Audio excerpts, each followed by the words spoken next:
¿Cómo pasamos la...? Con el dedito. Es que no abre sin más.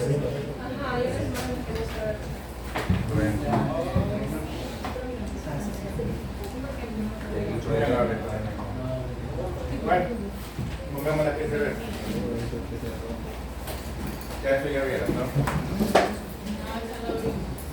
Ya, pero ya miran el listado. Sí. Más largo. Ahí en la esquina. Adriana. A ver. A ver, la doctora que no colaboraba, a ver. Doctora.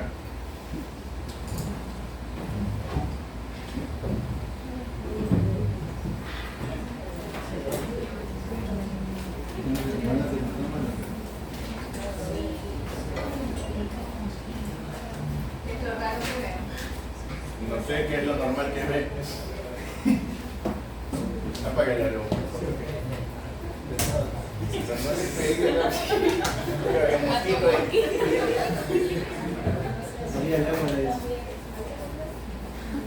No, Adriana.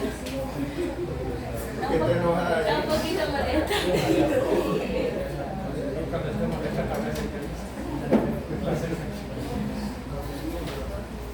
Ah, la cría, puede criar.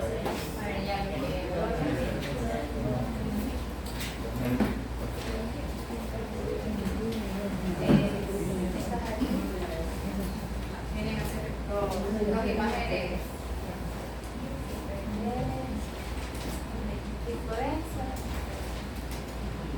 donde probablemente visualiza el líquido. Ya. Y bueno, según la anatomía parece ser que esto viene a ser en la parte pélvica, ¿no? Donde está la vejiga. Y Ya. aparentemente veo dos vejigas con una división. Recordando que el caso nos decía que el niño asistió a consulta debido a que tenía la presencia de Entonces, ¿qué sospecha? que existe una malformación Ya. donde hay la presencia de dos vejigas y a su vez de dos dedos penes. ¿Qué tiene que ver la vejiga con el pene? Debería haber otra imagen para ver dónde debe ser el pene. ¿Pero qué tiene que ver la vejiga con el pene? Porque el pene tiene una uretra, Ya. y la vejiga va a desembocar la orina. Ajá. Ahí aparece un uretra. Entonces la formación original era bilateral, sino que no ha habido fusión, ¿verdad? No ha habido fusión. Entonces, ahí Hay dos. habrá 4 riñones. Ah, no tiene nada que ver, ¿no? Son cada riñón con su uréter, su vejiga y su uretra. Eso es lo que tenemos ahí, ¿no? ¿Verdad? Ya paso a lo siguiente.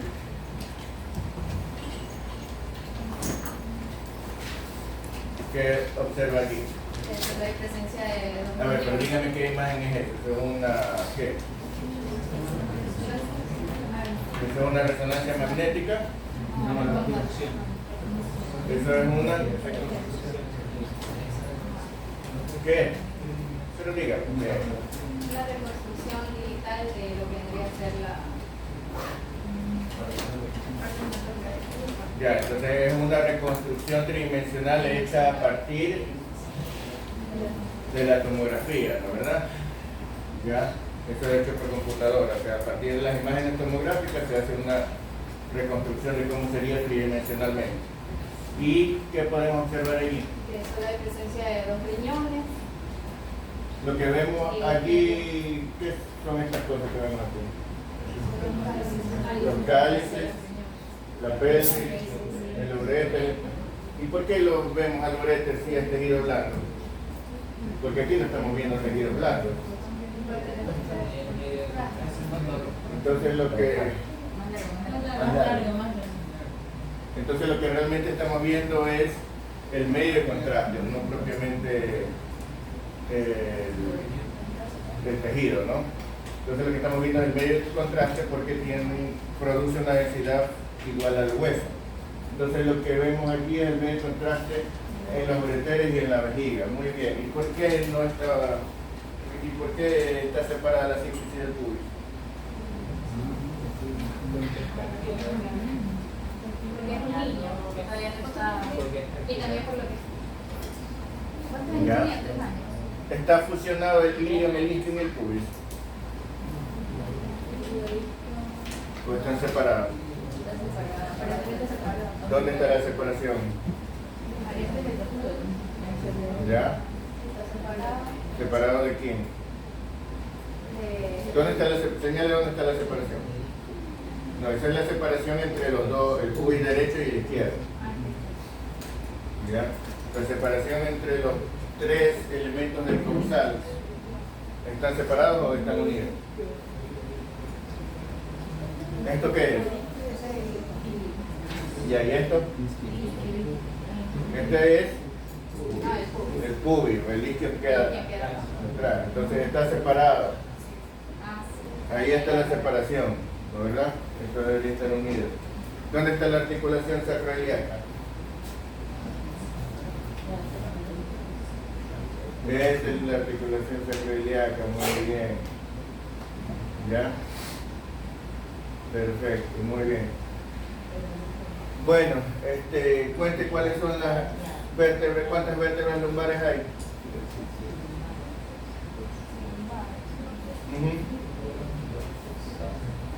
No.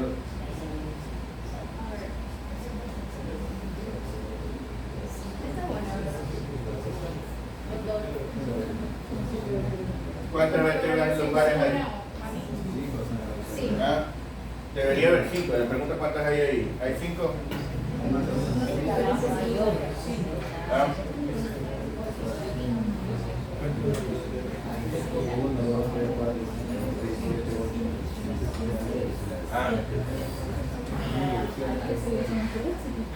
A ver, dígame cuál es el L5. L5.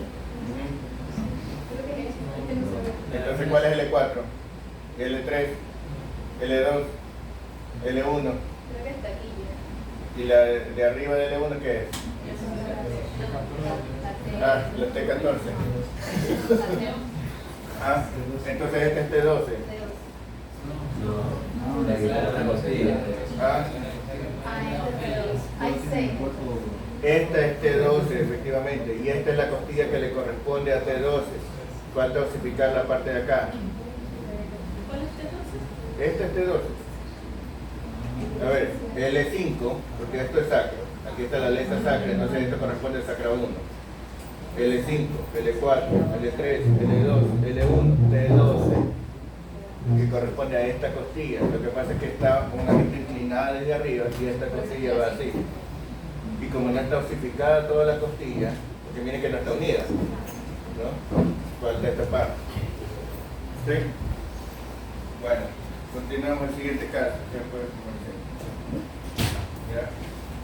Vamos al siguiente caso. A ver, doctora. Sí. Doctora. Sí. Venga. Sí, doctora. Yes, you. Lea, doctora, por favor. Mientras ella sale. Neonato masculino de 22 días de vida, madre de 25 años, producto de la gesta 2 de 2, sí. 2 de 2, embarazo sin control pero sin novedades, parto en casa sin complicaciones, lloró y respiró al nacer, alimentado con pecho materno, inmunizaciones incompletas, desconoce el grupo y factor RH. Muy bien. Hasta ahí usted puede decir que hay algún cuadro clínico o todo está bien.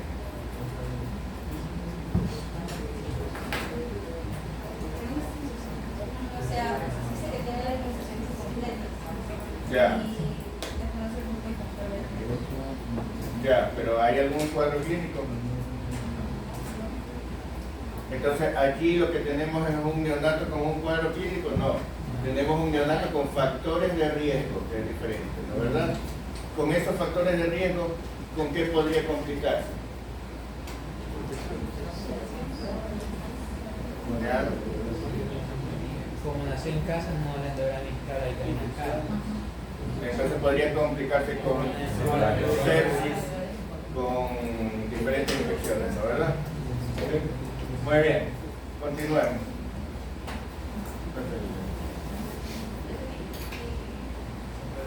Solo tocas. Muy bien. ¿Qué le parece ese neonato? ¿Todo normal?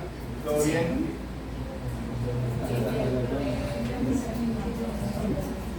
¿Todo bien? ¿Ah? Abdomen. Abdomen. Abdomen. En obús. ¿Le parece que es en obús? Ah, parece que estuviera desparramado hacia el lado.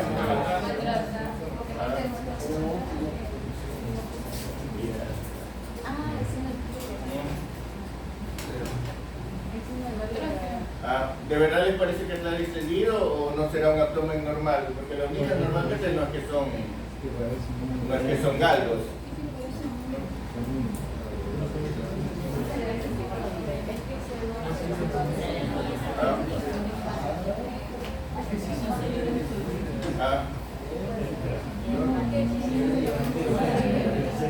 Bueno, ¿se ve algo llamativo o no?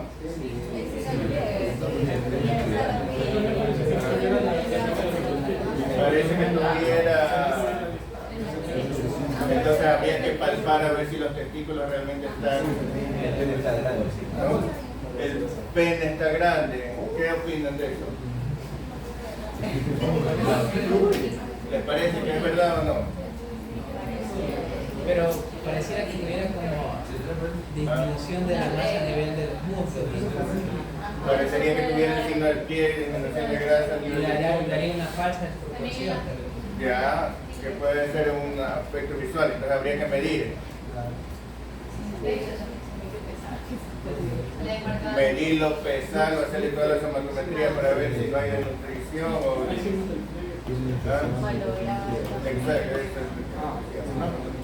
Entonces habría que hacer la valoración nutricional, ¿no? ¿Verdad?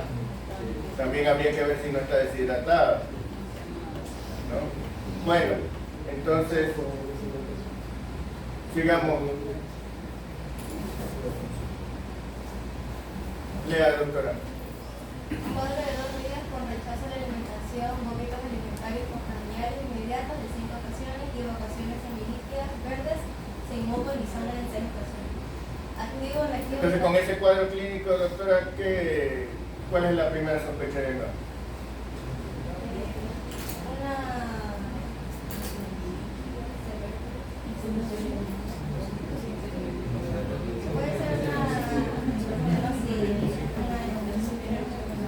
Una estenosis pilórica, ¿qué opinan?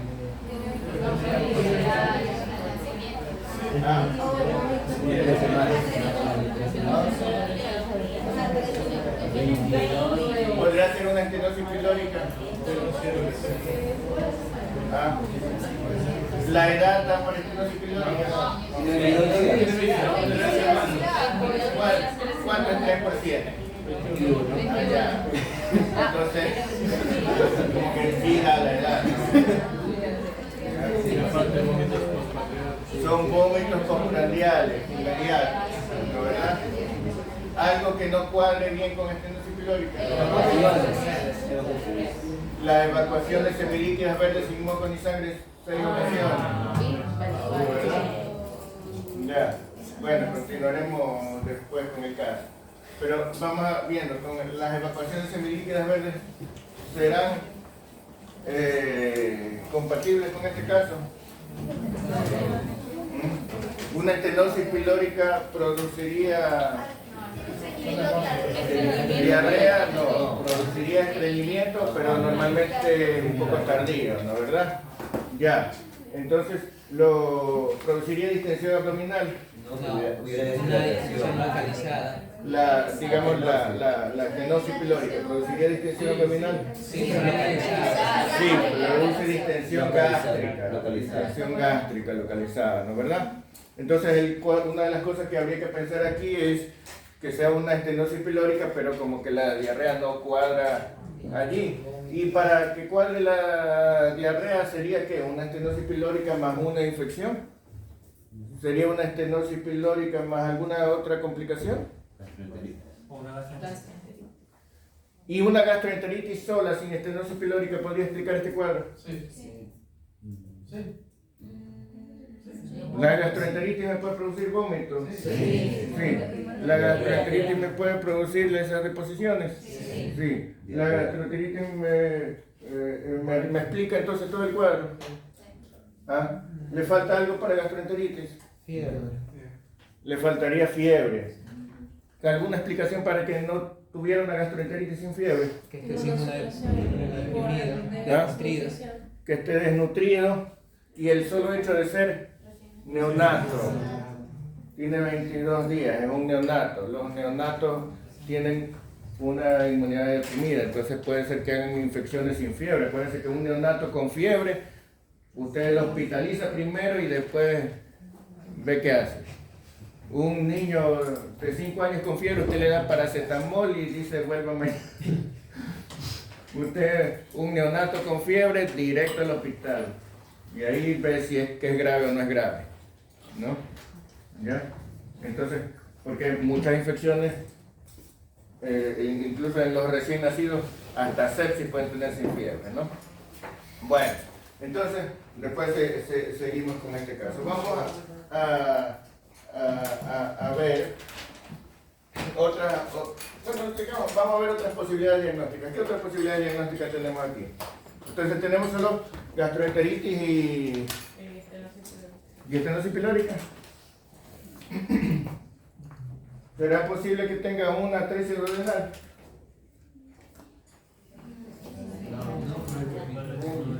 Porque el cuadro clínico es de 5 días.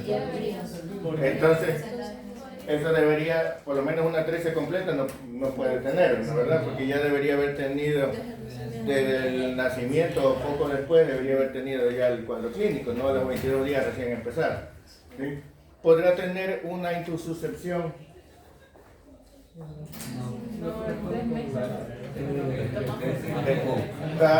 Está como que muy pronto. ¿Ya? ¿El cuadro clínico podría ser?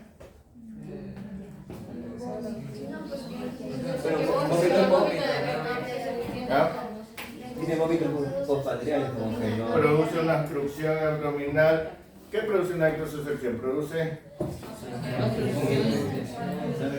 Y puede haber diarrea en una intususcepción. Es una pseudodiarrea. O sea, puede haber ese enjalea de grosella por la presencia de sangre, ¿no? ¿Verdad? ¿Ya? Aquí no tenemos. No, aquí tenemos deposiciones semilíquidas verdes 6 veces, como que no da para un cuadro de obstrucción intestinal, ¿no? Entonces aquí deberíamos pensar. Pero, ahora piensen ustedes, ¿por qué tengo este cuadro en aparato genital? ¿Alguna causa genital que pueda causar esto? Faltaron 2 párrafos. Faltaron 2 párrafos, por eso les pregunto, pero ese es el cuadro. Por eso llego.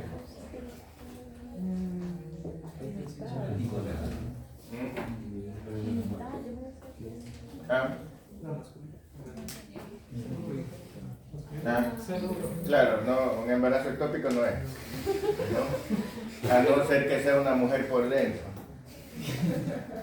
¿verdad? ¿Será posible que sea una mujer que parezca varón? Eso se ve en pseudohermafroditismo. Ajá, ¿será posible?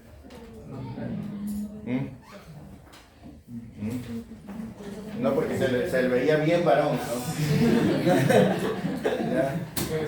¿no? No eran unos genitales ambiguos, no era que era un varón bien, era el gran varón. ¿Ya? Se causa andrógeno. Bueno, entonces, ya que está ahí, cuénteme usted. ¿Ah?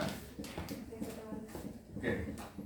Cuénteme usted, ¿cómo es la fisiopatología de la hiperplasia suprarrenal congénita?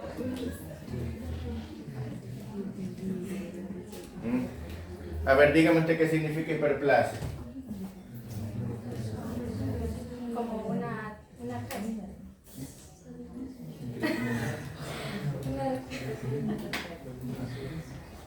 déjeme recuperarme.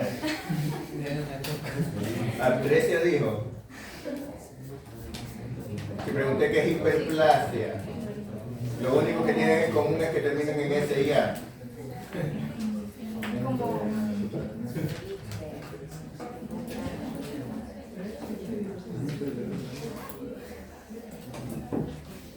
¿Qué significa hiperplasia?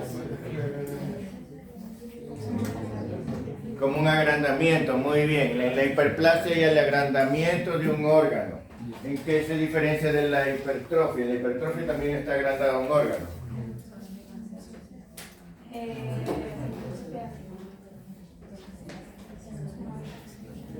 Claro, en la hipertrofia está agrandado un órgano. Sí. Aumento de volumen. Si usted tiene hipertrofiado un órgano, ¿quiere decir que está agrandado? Sí. En la hiperplasia también está agrandado. En los dos es el agrandamiento de algún órgano. ¿Cuál es en los dos el volumen total del órgano está agrandado? Porque si no, no estaría agrandado. Y entonces, ¿cuál es la diferencia? Hipertrofia por aumento del volumen celular. En cambio, hiperplasia es por Entonces, en la hipertrofia, cada célula se hace más grande y por lo tanto el órgano se hace más grande. En la hiperplasia, las células siguen siendo del mismo tamaño, pero se multiplican, hay más número de células, ¿verdad? Entonces, cuando es por aumento del número de células, ese agrandamiento se llama hiperplasia. Cuando es por aumento del volumen de las células que tiene, se llama hipertrofia, ¿verdad? Entonces, ¿qué será la hiperplasia suprarrenal? ¿Qué será? Ya sabemos lo que es hiperplasia. ¿Qué será la hiperplasia suprarrenal?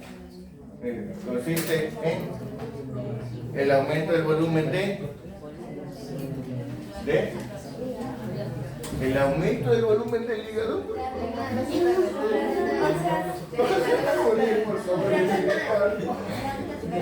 Hiperplasia suprarrenal, no dije hiperplasia hepática, por Dios. ¿Cómo va a ser el aumento del volumen del hígado? No. Hiperplasia suprarrenal, ¿qué será? El aumento del volumen de las glándulas suprarrenales. ¿Qué son las glándulas suprarrenales?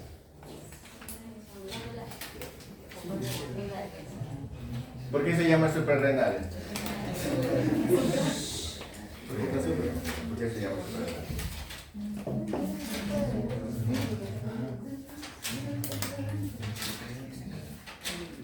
¿Por qué se llama suprarrenales?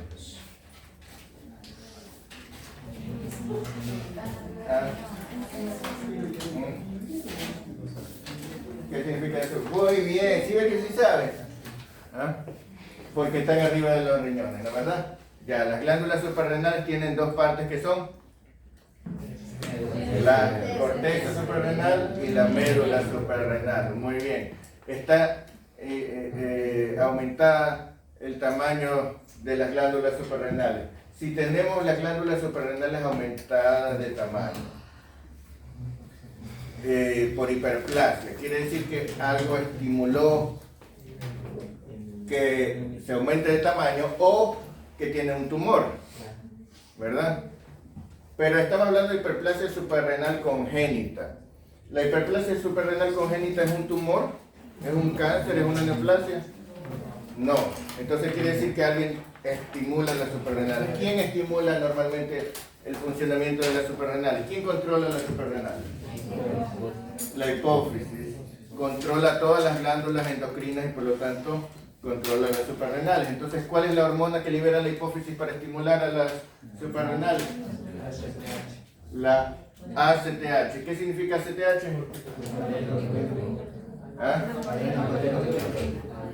Ya, entonces, adrenocorticotropina, no, hormona adrenocorticotropa. Entonces estimula la... Entonces, ¿quiere decir que la ACTH en esta patología debería estar aumentada? No, ¿Por qué estaría disminuida? ¿Y entonces por qué está hiperplaseada la glándula suprarrenal? bueno, Sí, pero... siempre genéticas por una mutación enzimática. A ver, Una mutación enzimática. A ver, dígame usted, ¿cuál mutación enzimática es? Déficit de 21 hidroxilasa. La principal. Déficit de 21 hidroxilasa, ya. A ver, ¿quién me dice qué hace la 21 hidroxilasa? ¿Cuál es el problema con la 21 hidroxilasa? Transforma los precursores del estrógeno normalmente para finalmente formar estrógeno, pero el problema es que en déficit no hay producción de estrógeno. A ver, entonces, en la glándula suprarrenal ustedes tienen corteza y médula, ¿no? La médula produce la adrenalina, noradrenalina. La corteza produce mineralocorticoides, glucocorticoides y corticoides sexuales, ¿no verdad? La corteza tiene entonces tres capas que son glomerular, fascicular y reticular. Muy bien. La capa glomerular produce mineralocorticoides, de los cuales el principal es la aldosterona. La capa fascicular produce glucocorticoides, de los cuales el principal es cortisol. Y la capa reticular produce los esteroides sexuales, ¿no verdad? Muy bien. La maduración de la zona reticular es lo que produce el aumento, es una de las razones que producen aumento de hormonas sexuales durante la pubertad, ¿no es así? Cuando comienza a activarse la glándula suprarrenal en la pubertad, eso se llama adrenarquia, ¿verdad? ¿Sí? De hecho, la adrenarquia precoz es la principal causa de, no de pubertad precoz, sino de pubarquia precoz, ¿no? ¿Sí? ¿Ya? Pero bueno, entonces, ¿cómo hace la glándula suprarrenal para producir todas estas hormonas? Porque los mineralocorticoides, los glucocorticoides, los corticoides sexuales son hormonas. Todas derivan de una sola sustancia que es el colesterol. El colesterol, la glándula suprarrenal utiliza el colesterol y lo transforma en estas hormonas, ¿verdad? A través de una serie de procesos enzimáticos. ¿Sí? Entonces, hay, digamos que tres vías diferentes. Una vía por la cual se produce aldosterona, otra vía por la cual se produce cortisol, glucocorticoides, y otra vía por la cual se produce testosterona, ¿verdad? Originalmente el colesterol lo transformamos en progesterona, ¿no? Pasando un paso intermedio, en progesterona. Y la progesterona luego la transformamos en aldosterona a través de otros pasos más, y luego o nos vamos a transformarla en cortisol, o por otros pasos nos vamos a transformarla en testosterona, ¿no verdad? ¿Ya? Entonces, ¿qué pasa? La 21-hidroxilasa es una de las muchas enzimas que se utilizan en estas reacciones de conversión. La 21-hidroxilasa sirve para que se pueda formar aldosterona, y también sirve para que se pueda formar cortisol, pero no es necesaria para la transformación en testosterona.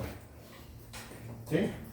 Lo cual quiere decir que cuando hay un déficit de 21-hidroxilasa, ¿qué va a pasar? Va a haber un déficit de aldosterona y de cortisol. ¿Sí? Entonces hay un problema genético, cromosómico, falta 21-hidroxilasa. Por lo tanto, lo primero que va a pasar es que va a haber una deficiencia de aldosterona y cortisol. ¿Estamos hasta ahí, no? Muy bien. ¿Qué hace el cortisol? especie del estrés. Es la hormona del estrés. ¿Qué hace? Aumenta la captación de glucosa y La captación de glucosa por quién? Por las células del cuerpo. no, aumenta la glicemia. Ah, eso es diferente, porque la que aumenta la captación de glucosa es la insulina.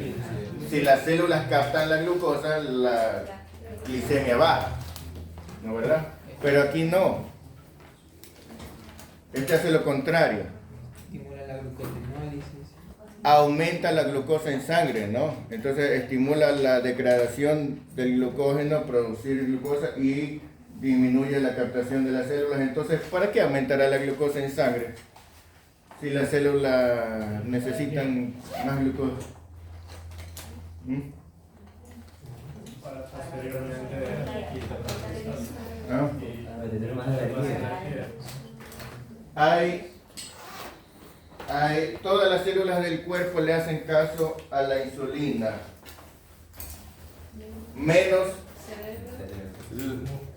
exactamente, las neuronas no le hacen caso a la insulina. Las neuronas dependen directamente de la cantidad de glucosa que hay en sangre, ¿sí? Usted le puede quitar la glucosa a todos los demás para dársela al cerebro. ¿Sí? Eso es lo que hace el cortisol. En situaciones de estrés, piense. ¿Sí? ¿Ya? En situaciones de estrés, ¿usted qué debe hacer? Pensar. ¿Ya? Eso es lo único que lo puede salvar. ¿Sí?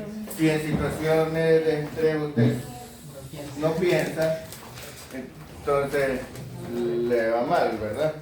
Entonces, ¿qué se necesita? Se necesita más glucosa y para eso se necesita sacarla de cualquier otro lado, sacarla del hígado, sacarla del cerebro.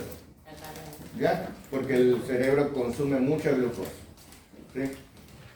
Pero bueno, si falta cortisol, ¿qué va a pasar? Puede haber hipoglucemia. Va a haber hipoglicemia, ¿no? ¿Verdad? Pero ¿el cortisol es la única sustancia que eleva la glucosa? No. No, también hay muchas otras hormonas que elevan la glucosa, Como la ¿no verdad? escopolamina. La adrenalina, por ejemplo. ¿Ah? Así es. Entonces, ¿qué quiere decir eso? Que el organismo puede compensar la falta de cortisol aumentando otras hormonas. Pero si estamos en una situación de estrés, en una situación grave, pues vamos a tener tendencia a la hipoglicemia porque tenemos un recurso menos para subir la glucosa, ¿no verdad? Entonces, si estamos en una situación en que estemos, por ejemplo, en ayuno, o en una situación en que estemos consumiendo mucha energía, mucha glucosa, entonces no va a bastar con las otras hormonas y nos va a faltar y por lo tanto va a haber hipoglicemia. Entonces tal vez no haya hipoglicemia todo el tiempo, pero en sí tenemos tendencia a la hipoglicemia, ¿no verdad? En algunas situaciones puede caer el paciente en hipoglicemia. ¿Y qué hace la aldosterona?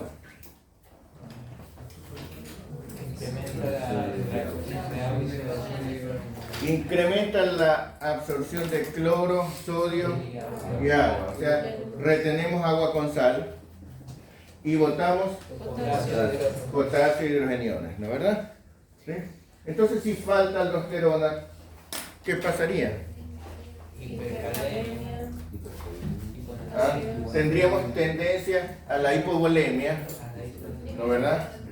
A perder sodio, a perder agua y a retener potasio y hacer acidosis, ¿verdad? Por retención de hidrogeniones, ¿no verdad? Entonces, igualmente, el cuerpo puede tratar de compensarlo de otras maneras, ¿no verdad? ¿Sí? Puede ser que no estemos todo el tiempo con ese trastorno, porque la hipovolemia y todo, y la falta de sodio lo pueden compensar con mayor ingesta, el exceso de potasio con menor ingesta, etc. Puedes utilizar otros mecanismos para tratar de compensarlo, pero siempre tendremos el riesgo de que en algún momento estemos en una situación que no sea suficiente y caigamos en el cuadro clínico típico de un hipoaldosteronismo, ¿no verdad? Entonces, ¿cuándo se necesita más aldosterona? Cuando el paciente está hipovolémico, ¿no es así? Entonces, si el paciente está, ¿cuál es la cosa más común de la hipovolemia en un niño? La deshidratación, ¿verdad? Entonces, si el paciente está con vómitos y diarrea, con un cuadro de gastroenteritis, cualquiera, puede que en ese momento se descompense, que la aldosterona que produce no sea suficiente y caiga en un hipoaldosteronismo. Y entonces ese paciente va a tener signos de deshidratación, hipovolemia, acidosis y, a diferencia de la mayoría de las gastroenteritis en que usted tendría hipocalemia, va a tener hipercalemia. La hiponatremia puede ser que no le llame la atención porque si el paciente está con vómitos, diarrea, bueno, usted dice, pero está perdiendo sodio, tiene un problema. Pero como no puede retener sodio, entonces tiene la hiponatremia, pero en vez de tener hipocalemia, que es lo que usted esperaría por pérdidas, tiene hipercalemia, ¿no verdad? Entonces, si usted está en un cuadro de gastroenteritis y ese paciente presenta hiponatremia e hipercalemia, y más aún si presenta además acidosis e hipoglicemia, usted puede sospechar que se trate de una crisis que se ha desencadenado por la deshidratación, pero que se debe a que tiene de fondo una hiperplasia suprarrenal congénita. Ahora, eso solamente es una sospecha, pero usted necesita primero comprobar que realmente tenga hipercalemia, porque es muy frecuente que el paciente tenga un reporte de hipercalemia y no tenga realmente hipercalemia. ¿Por qué? Porque todas las células, ustedes saben que todas las células tienen gran cantidad de potasio en su interior, ¿no verdad? Todas. Y cuando usted toma la muestra, usted toma una muestra de sangre donde hay eritrocitos, que son células. Si esa muestra se pasa mucho tiempo y se hemolizan esos glóbulos rojos, entonces se va a liberar el potasio del interior de los glóbulos rojos y el laboratorio le va a reportar hipercalemia, pero no porque sea realmente una hipercalemia, sino porque la muestra estuvo hemolizada. Entonces, si usted tiene hipercalemia en un niño, lo primero que tiene que hacer es repetirle el examen para ver si realmente es hipercalemia, hacerle un electrocardiograma, a ver si de verdad tiene signos electrocardiográficos de hipercalemia, a ver si es verdad esa hipercalemia, ¿no es verdad? Pero si usted encuentra que es verdad, entonces eso debe hacerlo sospechar, ¿sí? Ahora, como les decía, déficit de aldosterona y déficit de cortisol. ¿Qué hace el eje hipotálamo hipofisitario cuando encuentra que hay déficit de hormonas de la suprarrenal? Entonces sí se sube la CTH. Se sube la CTH, ¿pero por qué? Porque el cerebro detecta que falta actividad suprarrenal. Entonces tratamos de aumentarla produciendo ACTH, y esa es la causa de la hiperplasia. Como hay un exceso de ACTH, empieza a producirse hiperplasia suprarrenal compensatoria. ¿Sí? ¿Cuál es aquí? Pero aquí hay dos problemas. Un problema es que no solamente se estimulan los mineralocorticoides y los glucocorticoides, sino también la producción de testosterona.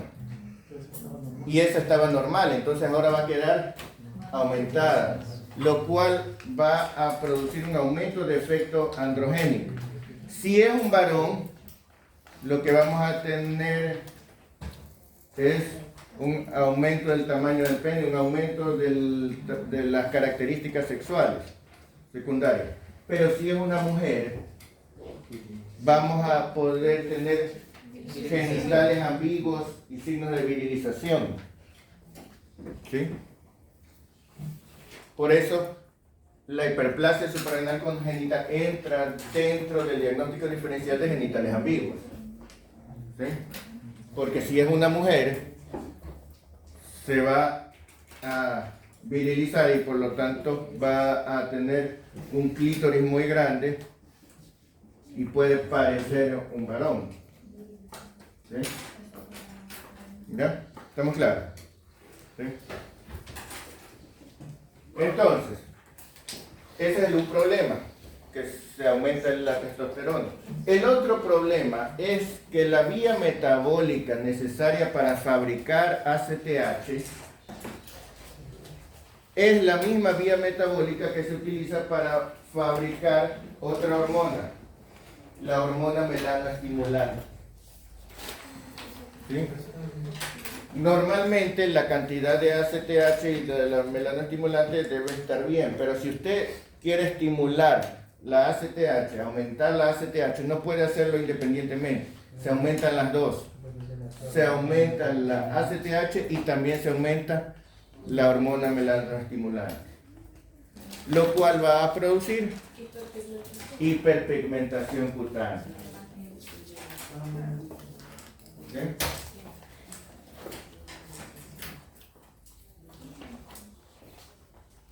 Entonces, el paciente va a tener un exceso de testosterona y de hormona melanoestimulante. ¿Sí?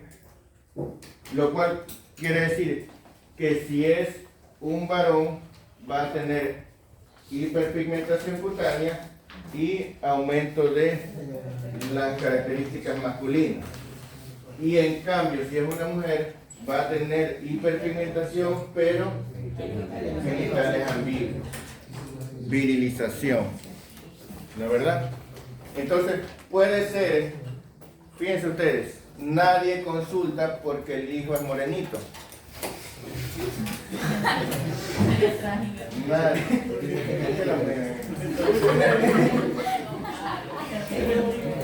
Nadie va a consultar nada más porque el hijo está un poquito más oscuro de lo que esperaban, ¿no? ¿Ya? ¿Sí? ¿Ya? Claro. Solamente, sí. En el peor de los casos irán a decir hágale una prueba de ADN, ¿no? En el peor de los casos estará el marido diciendo, oye capullo, es hijo mío. ¿Ya? En el peor de los casos, pero de ahí nadie va a consultar por eso. ¿Ah? Tampoco la gente se preocupa porque mi hijo es un negrito aventajado, no. ¿Ya?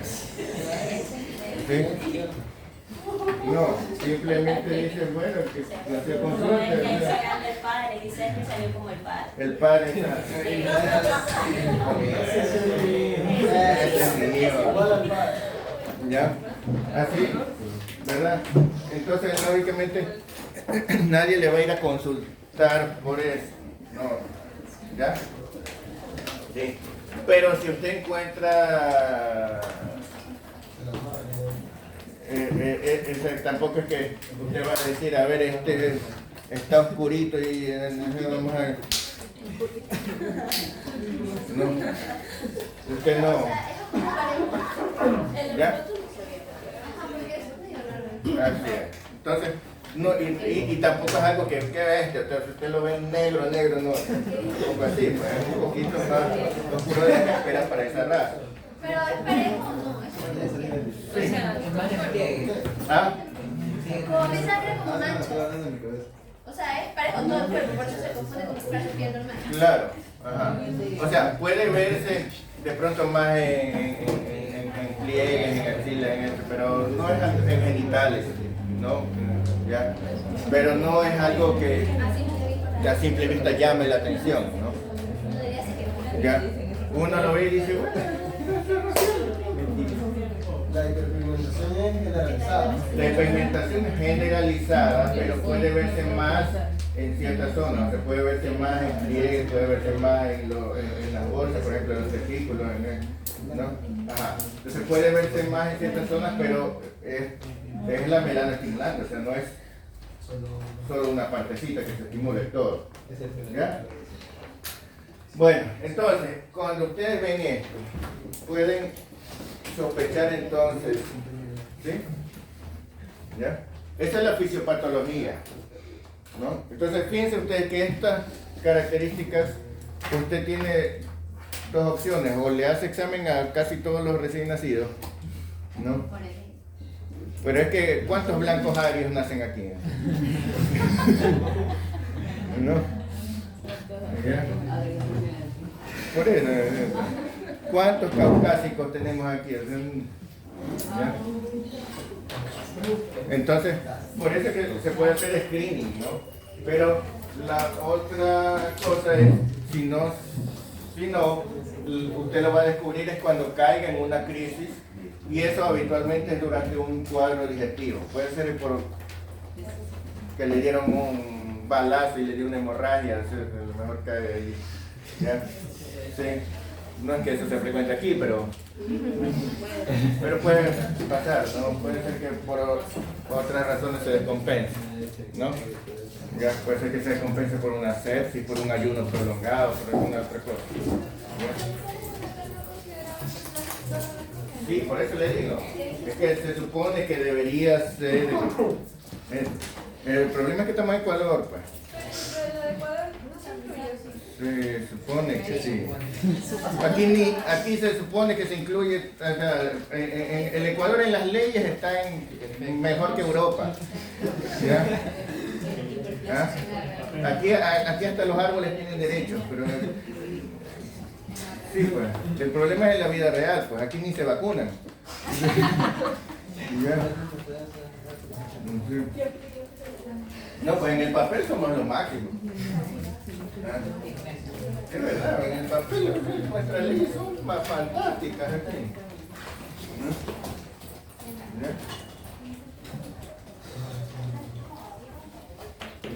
El problema no son tanto nuestras leyes, son nuestras instituciones, ¿no? Aquí el problema no es la ley, el problema es que se cumpla la ley.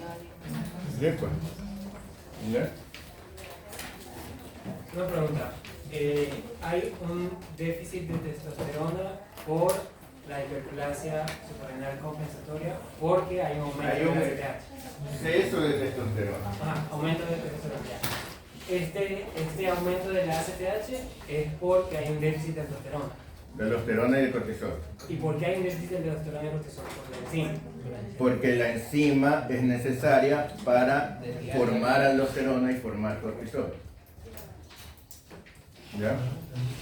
Yo les mandé a estudiar el documento sobre hiperplasia suprarrenal congénita, o sea, nada de lo que les estoy diciendo se supone que ustedes lo ignoran, se supone que ustedes estudiaron ya todo eso. ¿Ya? ¿Sí? ¿Ya? Ahora, el déficit de 21-hidroxilasa es el déficit enzimático más frecuente que produce esto, pero no es la única causa posible. Hay muchas otras enzimas en este proceso, porque el proceso es bastante complejo. Yo se lo resumí así como que nada más 3 líneas. ¿Ya? ¿Sí?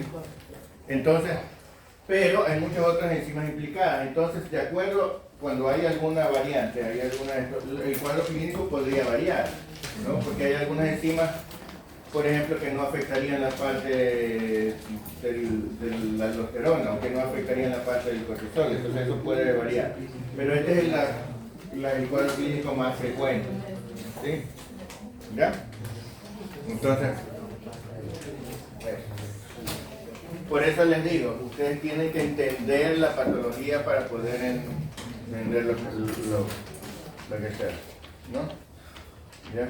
Miren que estamos ante un cuadro que si ustedes no sospechan, ¿qué les va a llegar? Les va a llegar un niño con vómitos y diarrea. ¿cuándo en la vida ustedes van a decir hiperplasia suprarrenal congénita? Ustedes lo que van a hacer es hidratarlo, decir que es una gastroenteritis, pensar si le ponen o no le ponen antibióticos. Y si ven el potasio alto, van a decir, bueno, pongámosle gluconato de calcio para contrarrestar. ¿Sí o no? Y así resuelven.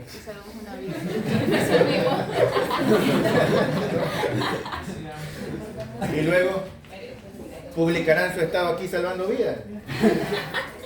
Eso es todo, ¿sí o no? Gracias a Dios por esta ocasión. Así. Por haberme permitido.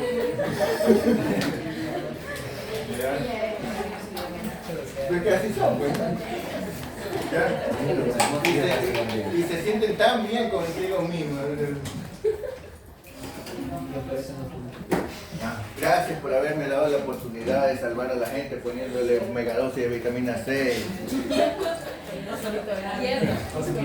Ya, entonces, sí, pues, podemos hacer. Ahora he puesto medicina ortomolecular.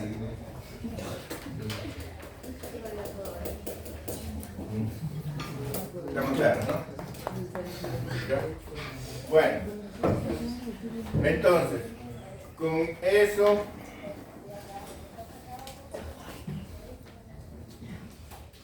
eso, ustedes ya hablamos del diagnóstico de pubertad precoz y de pubertad tardía, ¿no? ¿Verdad?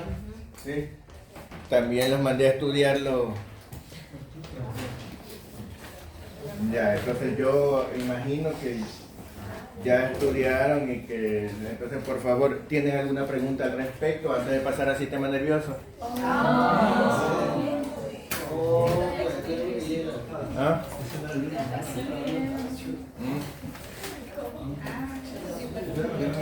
¿Qué? Yo resuelvo. ¿Tienen alguna pregunta al respecto? Sí, vamos a seguir viendo los casos. Claro. Entonces vamos a terminar de ver los casos.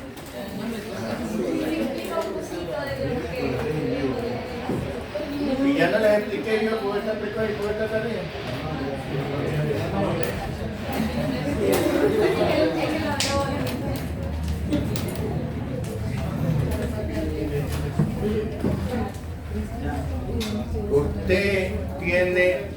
Usted sospecha que el paciente tiene pubertad precoz.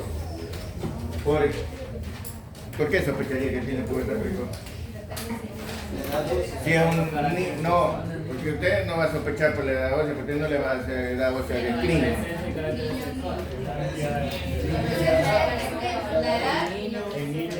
Entonces, ¿cuál es la definición de pubertad precoz? Aparición de caracteres sexuales secundarios antes de la edad normal y acompañado de un aumento del crecimiento y de la edad ósea, ¿no? ¿Verdad? Ahora, es una verdadera pubertad precoz. ¿Cuándo la sospecharía? Entonces usted no ve, ahí me doy cuenta que ese paciente tiene la edad ósea adelantada. No, usted no ve eso, pues no. ¿Ya? Usted a lo mucho podría de pronto verle que está dando un estirón de talla, de pronto, ¿no? Si usted le va siguiendo la curva. Pero lo que notaría es el desarrollo de los caracteres sexuales secundarios, ¿no? ¿Verdad? Por ejemplo, que haya telarquia en una niña de 5 años, ¿no? ¿Verdad? Que haya pubarquia, o sea, que haya aparición de vello púbico en un niño pequeño, ¿no? ¿Verdad? Que aparezca la menstruación en una niña de 6 años, por ejemplo, ¿no? Entonces, cuando usted ve eso, sospecha pubertad precoz, ¿no? ¿Verdad? Entonces, cuando sospecha pubertad precoz, ¿qué es lo que primero que tiene que hacer? Ver si es una verdadera pubertad precoz, y entonces ahí tiene que mandar a hacer la radiografía del casco y la mano no dominante. Y ven la edad ósea. Y entonces, si es una verdadera pubertad precoz, la edad ósea va a estar adelantada. Entonces, si su edad real es 6 años, a lo mejor va a tener 9 años de edad ósea, por ejemplo, ¿no? ¿Ya?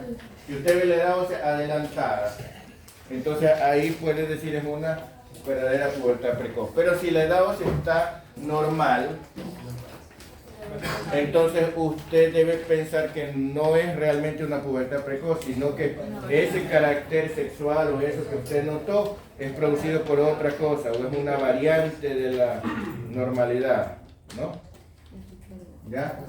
Entonces, aquí en el documento tienen una lista de variantes de la normalidad que van a estudiar. Por ejemplo, van a estudiar cómo, porque cada variante se estudia de manera diferente, o sea, van a ver qué es la telarquia precoz y cuáles son sus causas y cuál es su evolución natural y qué se hace. Van a ver qué es la pubarquia precoz, van a ver qué es la menarquia precoz aislada y todo eso, ¿no, verdad? Entonces, eso es. Pero todo eso es habitualmente con una edad ósea normal, a veces ligeramente adelantada, pero no hay el adelanto notable que se ve en la verdadera pubertad precoz. Y en el caso más raro de que vean la edad ósea retrasada, entonces ahí usted debe sospechar que hay una patología asociada que le está retrasando la edad ósea, y la más frecuente y la más importante es el hipotiroidismo. ¿Sí? ¿Estamos claros hasta aquí? Cuando ya diagnosticó pubertad precoz verdadera, entonces usted sabe que se ha activado la pubertad y por lo tanto se han aumentado la actividad de las hormonas sexuales, ¿no? O sea, los estrógenos, la testosterona, lo que sea, ¿verdad? Ahora usted lo que tiene que diferenciar es si es una pubertad precoz central o periférica, porque puede ser que el eje hipotálamo hipoficiario haya dicho es hora de empezar la pubertad, o puede ser que este no haya dicho nada y que las gónadas se alocaron y dijeron, empecemos la pubertad de una vez. ¿Ya? ¿Ya? Pero acuérdense que las hormonas sexuales no solo las producen las gónadas, sino también las glándulas suprarrenales. Entonces puede ser que las que se hayan alocado sean las glándulas suprarrenales, ¿verdad? ¿Sí?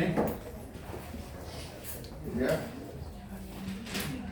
Las glándulas suprarrenales o las gónadas son órganos periféricos, no es el eje central. Entonces nosotros decimos pubertad precoz central si el problema es hipotálamo o hipófisis, y pubertad precoz periférica si el problema son las suprarrenales o las gónadas, ¿verdad? Gónadas son ovarios o testículos. Entonces, ¿cómo los diferenciamos? Por los niveles de gonadotropinas. ¿Qué significa gonadotropinas? Hormonas que estimulan a las gónadas, ¿verdad?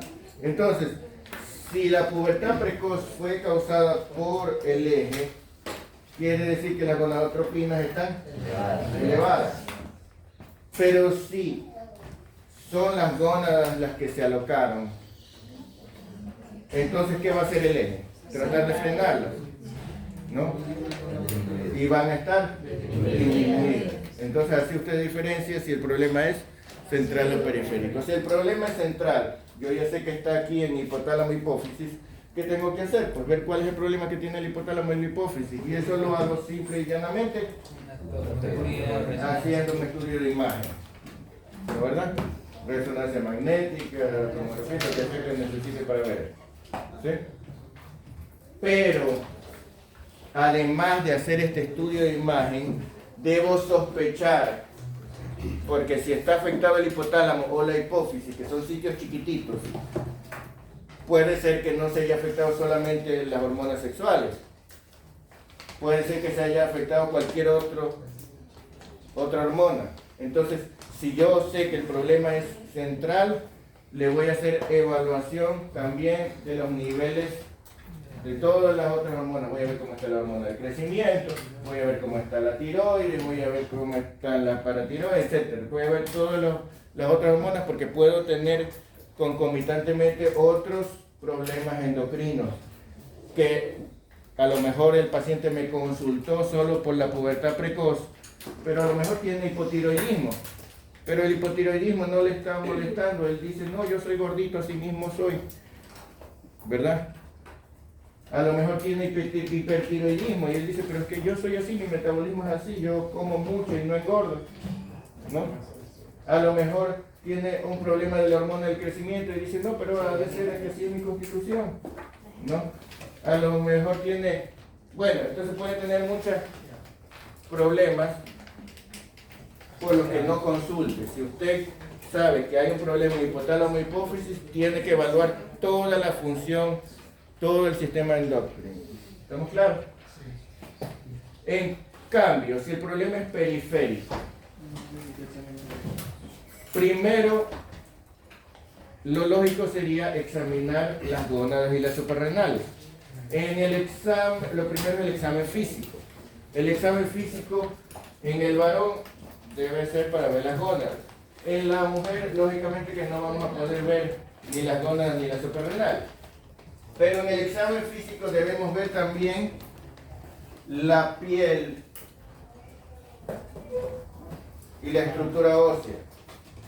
Porque si tiene manchas café con leche, características que llegan solo hasta la línea media, que siguen los dermatomas, entonces usted ya sabe que eso es un síndrome de McKim-O'Brien y ya ni siquiera necesita ponerse a investigar más la pubertad precoz. Lo que necesita investigar allí es cómo están los huesos.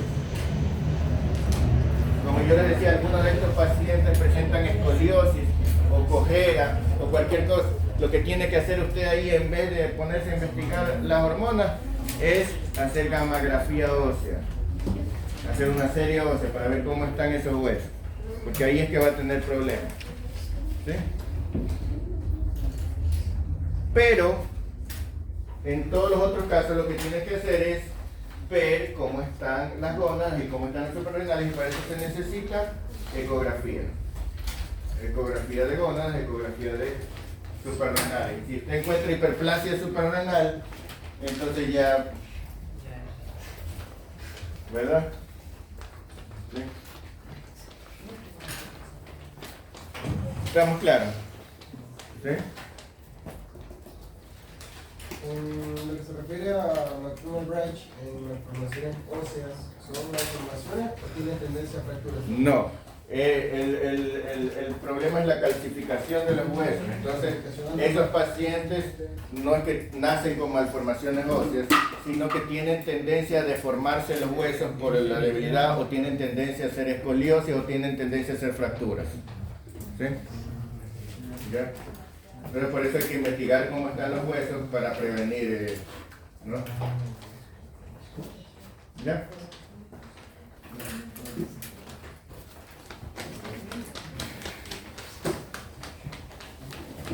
¿Qué les decía? Porque clínicamente mucho, les puse un caso clínico de McKim-O'Brien en los archivos agregados, lo pueden revisar.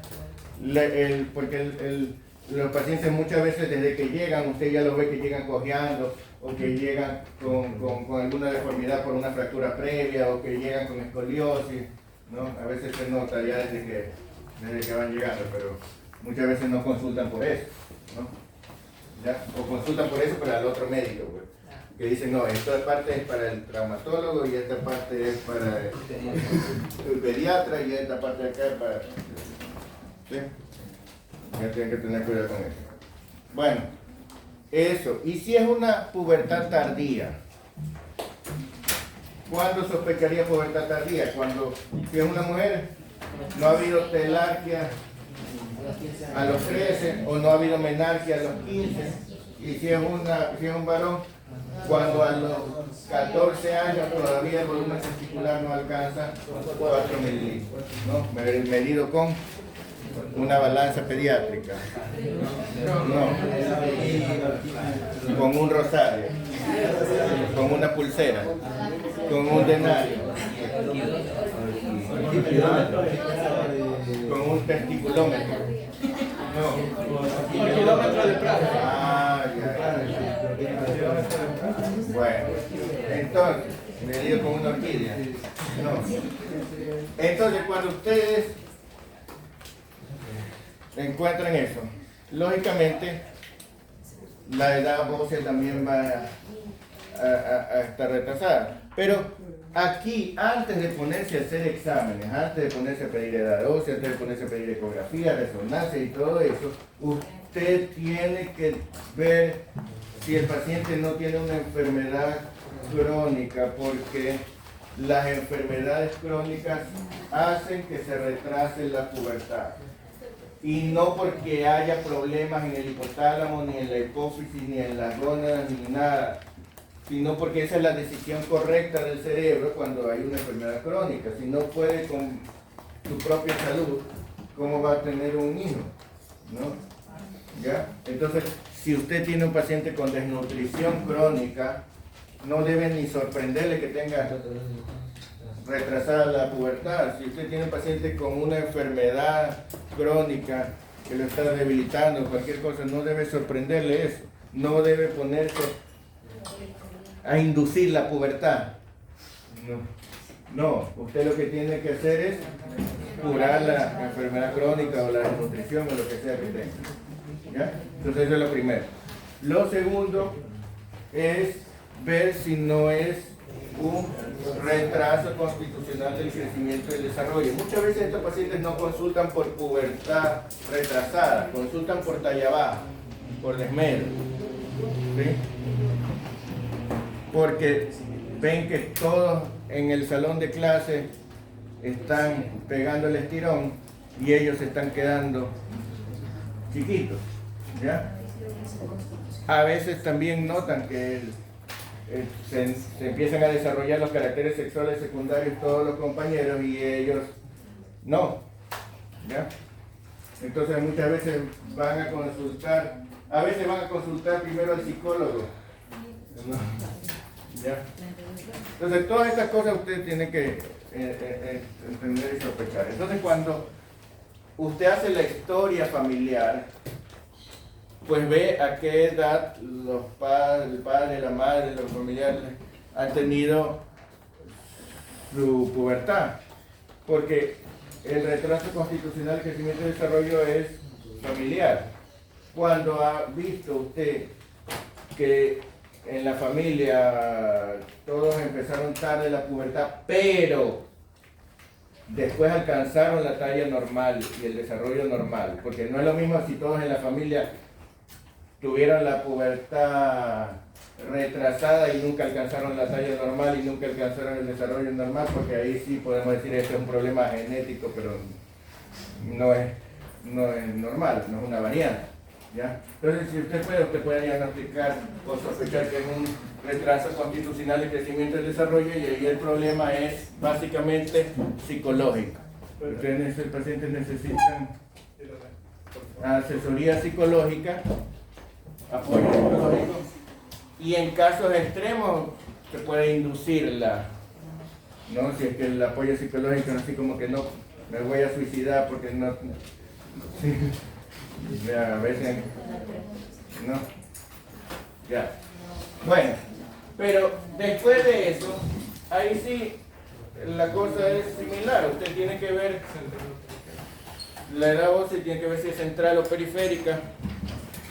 El único problema es que aquí los libros ya no la llaman pubertad tardía central y pubertad tardía periférica, sino que le suelen decir hipogonadismo hipogonadotrópico o hipogonadismo hipergonadotrópico. Si es hipogonadismo hipogonadotrópico, equivale a que es problema central. Y si es hipogonadismo hipergonadotrópico, significa que el problema es periférico, porque está tratando de compensar la falta de... ¿sí? Entonces, lógicamente, allí usted ya se orienta si el problema está en hipotálamo hipófisis o si el problema está en gónadas suprarrenales, y tiene que hacer los mismos estudios de imagen y ver qué es lo que está pasando ahí. ¿Sí? Y asimismo, si el problema es central, busque otras hormonas, porque si tiene un tumor impidiendo que haya FSH, y LH, también puede estar comprimiendo y impidiendo que haya tirotropina o ACTH o cualquier otra cosa. ¿Ya? ¿Estamos claros? Aquí ya no se va a poner a buscar un macho café con leche ni nada de esto porque el síndrome de McEwen produce pubertad precoz, no pubertad tardía. ¿Sí? ¿Ya? El síndrome de McEwen produce pubertad precoz periférica. ¿Sí? ¿Ya? No es que lo van a ver todos los días, pero es algo que deben saber reconocer, ¿no? ¿Ya? Que es muy fácil de reconocer. Bueno, ¿alguna pregunta? ¿No? Bueno, entonces podéis ir al recreo.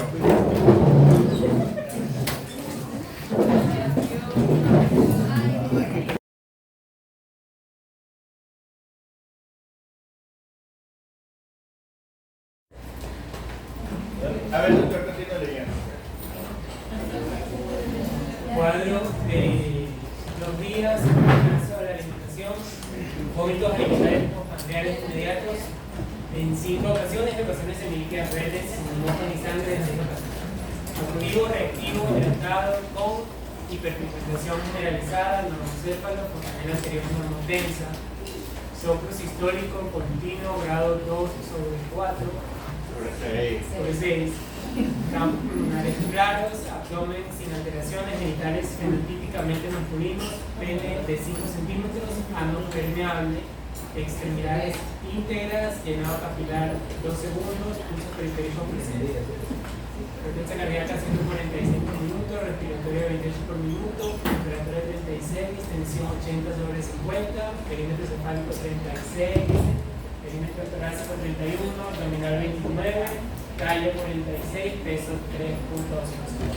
¿Qué opinan de esa presión arterial?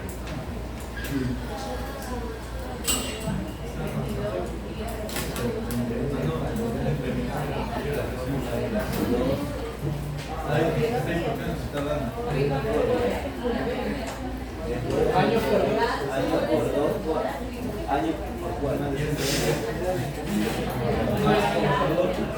por dos.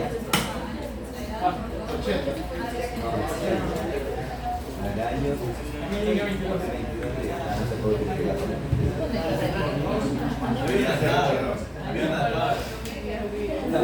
No, pero igual está impotencia para la cara. ¿Qué era? No, era 140/80. ¿Qué será? 160.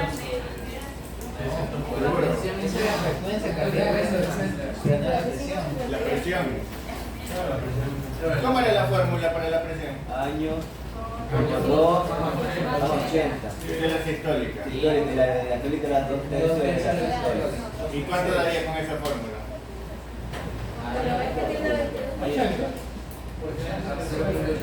Año sería 0. Por 2, más 80. Ah, ya. ¿Y los 2 tercios de 80 cuánto es? 40. No, 2 tercios de 80. 53.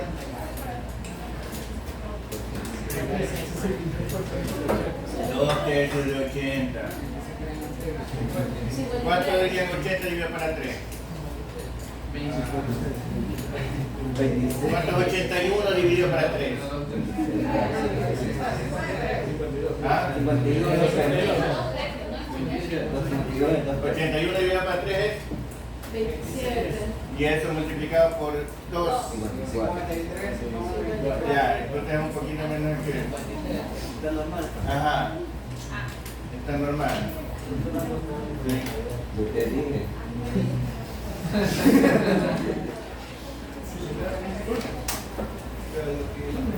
Bueno, sigamos.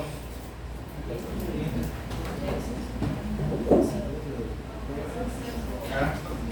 A ver, doctora Lea. Doctora Lea. Yes, you. Read please. Hemoglobina 12.4 miligramos por decilitro, hematócrito 40.2%, leucocitos 7500, linfocitos 65%, eosinófilos 1%, monocitos 1%, segmentados 29%, bandas 4%, plaquetas 340 40.000, glucosa 89 miligramos por decilitro, urea 5.9, creatinina 0.4, sodio 126 miliequivalentes por litro, potasio 731 miliequivalentes por litro, cloro 94 miliequivalentes por litro, calcio 45 miligramos por decilitro, fósforo 6.7 miligramos por decilitro, magnesio 1.94 miligramos por decilitro. Muy bien, ¿y con eso qué opinan? ¿Qué nomás está alterado ahí? Ajá. ¿Qué otra cosa está mal?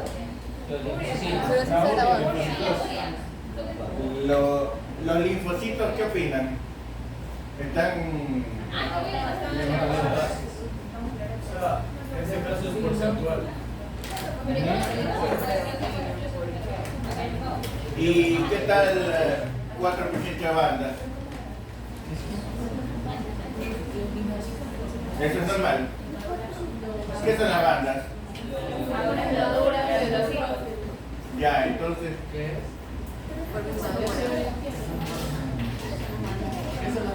¿Qué son las bandas? ¿Qué son las que se las bandas? No. Neutrófilos en banda. Ya, en banda, encallado, son formas inmaduras de neutrófilos. ¿Qué significa cuando hay formas inmaduras de neutrófilos elevadas en sangre? Que están elevadas, ¿no? Eso no es normal que haya 4%. Esto es lo que se define como desviación de la izquierda de la fórmula, ¿no? ¿Verdad? Pero, ¿qué significa? Significa que la médula ósea se está produciendo muy aceleradamente leucocitos. Tan desesperada está que lanza niños a la guerra, ¿no? Que lanza leucocitos hasta sin haberlos terminado, los lanza a combatir, ¿no? Entonces, aquí todavía no hay leucocitosis, ¿no? Recién está empezando la médula ósea a reaccionar, ¿verdad? Por eso no ha habido todavía leucocitosis. Estamos hablando de una reacción muy inicial de la médula ósea, ¿sí? Habitualmente se ve el aumento, la desviación a la izquierda, que es lo que llamamos aumento de formas inmaduras de segmentado, se la asocia más con infecciones bacterianas, ¿no? No quiere decir que no pueda haberse en otros casos, pero se la asocia más con infecciones bacterianas, ¿sí? ¿Ya? Que no es lo mismo que la leucocitosis simple. Leucocitosis y neutrofilia usted puede ver en muchas cosas que no sean infecciones bacterianas, pero cuando ya hay desviación a la izquierda es más probable que sea una infección bacteriana, ¿no? ¿Verdad? Bueno, en este caso tenemos un cuadro de gastroenteritis aparentemente, ¿no? ¿Ah? ¿O de qué? Estábamos pensando en que podía ser una estenosis pilórica, en que podía ser una gastroenteritis, ¿verdad? Ya. Y en las alteraciones electrolíticas, una estenosis pilórica y una gastroenteritis nos produciría hipocalemia, o por lo menos estaría normal, pero aquí está elevado, y entonces esto es lo que nos llama la atención. Sigamos. Entonces este paciente tiene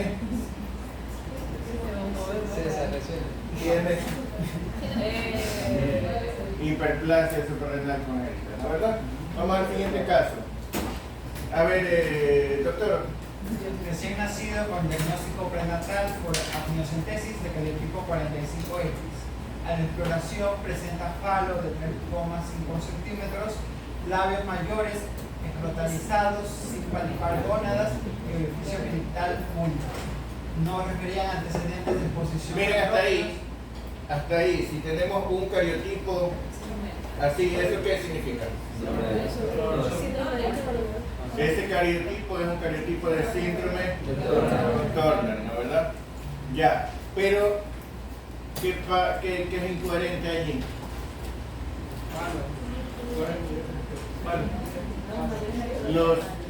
Con un cariotipo de 45X o X0, como le dicen, debe ser una mujer, ¿no? ¿Verdad? síndrome de Turner es en mujeres. Pero encontramos un falo de 3,5 centímetros y labios mayores escrotalizados. O sea, si encontramos genitales ambiguos, encontramos signos de virilización, ¿verdad? La pregunta es de dónde salió eso. Entonces ahí ven los antecedentes. Continúa leyendo. No referían antecedentes de exposición a andrógenos, virilización materna, muertes neonatales inexplicadas y consanguinidad. Eso era lo primero que había que investigar, ¿no? ¿Verdad? Si había alguna posibilidad de que haya recibido andrógenos de parte de la madre o durante la gestación o externamente o algo que le esté produciendo esa virilización, ¿no? Porque con ese cariotipo uno debe pensar eso debe ser mujer, ¿no? Porque el desarrollo de los genitales masculinos cromosómicamente depende de la presencia de cromosoma Y, ¿verdad? Si no hay cromosoma Y, se desarrolla fenotípicamente como mujer. Si hay cromosoma Y, se desarrolla fenotípicamente como varón. Eso es lo normal, ¿no? ¿Ya? Continuemos entonces. Bueno, no cargó la imagen. Bueno, dígame. Continuación, a ver, ¿usted qué quiere leer? Se realizaron gasometrías seriadas que fueron normales. Se descartó hiperplasia suprarrenal congénita de la 17 OH y progesterona normal.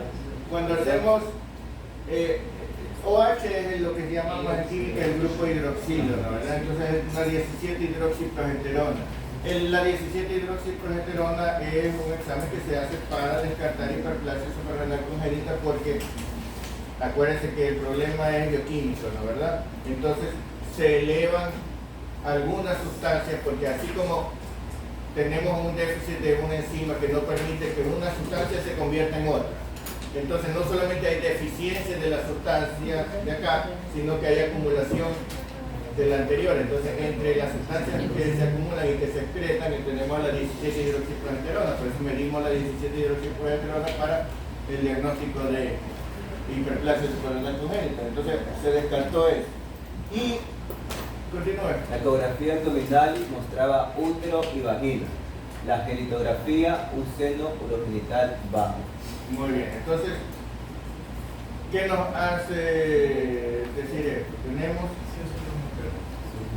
Tenemos genitales internos de mujer, ¿no? Tenemos útero y tenemos vagina, ¿ya?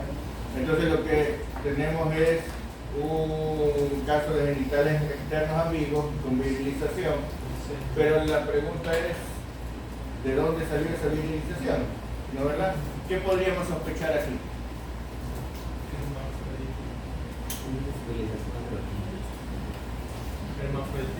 Hermafroditismo, pero debido a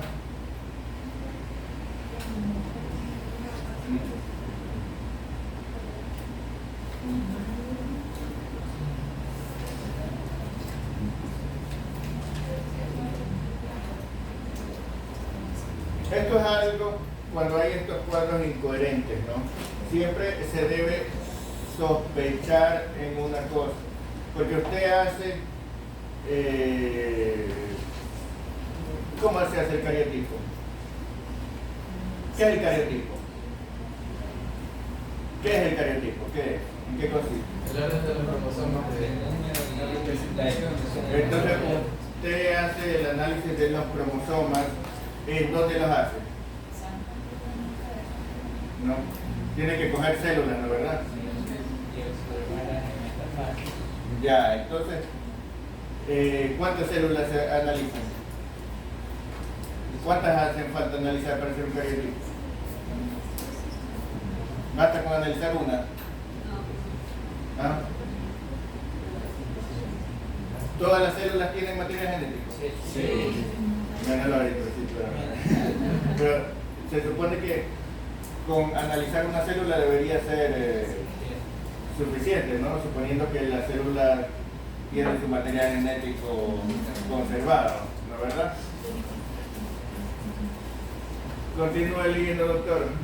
Los niveles basales de testosterona elevados aumentaron la estimulación con gonadotrofina producción androgénica, confirmándose el origen testicular de la producción androgénica. Lo cual quiere decir que había testículos.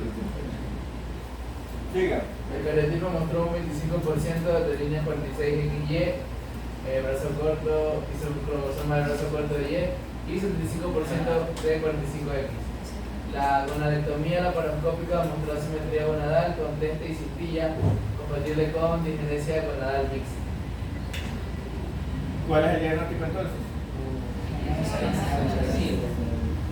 Mosaicismo. ¿Sí? Si hay un pedazo de cromosoma Y, ¿ya?, en el 25% de las células,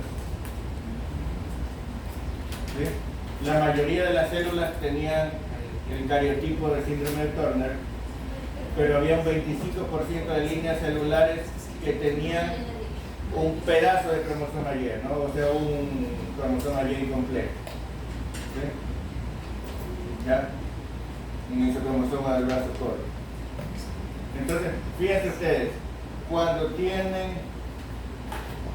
un mosaicismo, las características clínicas, usted puede tener un cariotipo en el que no hayan analizado las células, las líneas celulares diferentes, sino que las células que analizaron eran todas correspondientes al síndrome de Turner. Entonces, cuando usted encuentra estos cuadros incoherentes, a veces es necesario volver a hacer cariotipos para ver si hay líneas celulares diferentes, porque el mosaicismo es común en muchas malformaciones congénitas.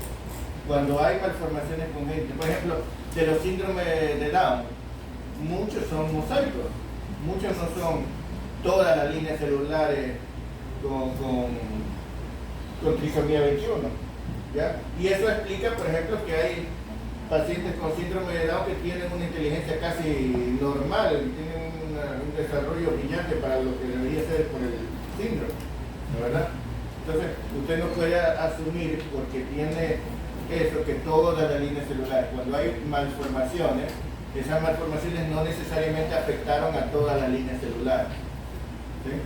Esas malformaciones pueden haber afectado a una parte, a la mayor parte, ¿sí? Entonces tiene que usted que tomar en consideración la posibilidad de mosaicismo. ¿Ya? Bueno, ¿alguna pregunta? Por eso digo que ya no hay nada más. ¿Ya? Ya no hay nada más, porque vamos al sistema nervioso. ¿Qué? ¿Qué les pasa? ¿Qué les pasó? ¿Le dio el reflejo moro? ¿Ah? Memoria de Vietnam. A ver, cuéntame. ¿Qué quieres decir? ¿Qué quisiste decir con eso? Cuéntame. De la anatomía. ¿Hablas de neuroanatomía? ¿Estás hablando de neuroanatomía? No viste conmigo. Compañero.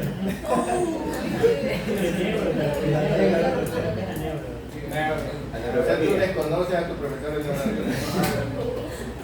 ¿Quién fue tu profesor de neuroanatomía? Entonces me negaste voluntariamente. Bueno, sistema nervioso.